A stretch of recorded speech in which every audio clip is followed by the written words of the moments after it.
Lahore high court نے پاکستان مسلم league نون کے صدر اور اپوزیشن لیڈر شہباز شریف کی ضمانت کا تفصیلی تحریری فیصلہ جاری کر دیا ہے۔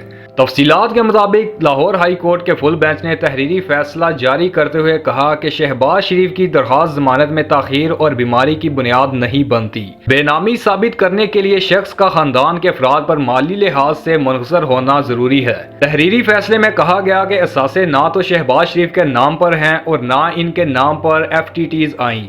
نیب کے مطابق شہباز شریف ماڈل ٹاؤن رہائش گاہ کے مالک اور قابض ہیں، جبکہ گھر نصرت شہباز کے نام پر ہے۔ عدالتی فیصلے میں کہا گیا کہ ماڈل ٹاؤن رہائش گاہ پر دونوں کا قبضہ ہے۔ نیب کے مطابق شہباز شریف کے اثاثے 269 ملین ہیں، لیکن استغاثہ نے ثبوت ساتھ نہیں لگائے۔ تحریری فیصلے میں کہا گیا کہ شہباز شریف کے اکاؤنٹس میں پیسوں کے آنے کا عنصر موجود نہیں ہے۔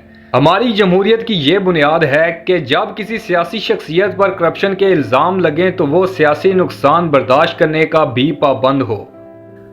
تحریری فیصلے میں کہا گیا کہ عدالت اپنی حدود میں رہتے ہوئے قانون کے مطابق کیسز تک محدود ہے۔ موجودہ وقت میں ہم اخلاقیات سے رہنمائی اور مدد لیتے ہیں۔ جب کسی فرد کی آزادی کا معاملہ آئے تو ہم پھر بنیادی اصولوں کے تحت ضمانت دینے یا خارج کرنے کے پابند ہیں۔ تفصیلی فیصلے میں مزید کہا گیا کہ کسی کے خلاف الزام کو ثابت کرنا استغاثہ کا کام ہے۔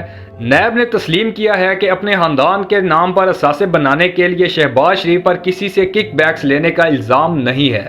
مزید ایسی ویڈیوز دیکھنے کے لیے ہمارے چینل کو سبسکرائب کریں اور بیل آئیکن کو ضرور پریس کریں۔ ہماری ویڈیو کو لائک کریں، شیئر کریں اور کمنٹس میں اپنی رائے کا اظہار ضرور کریں۔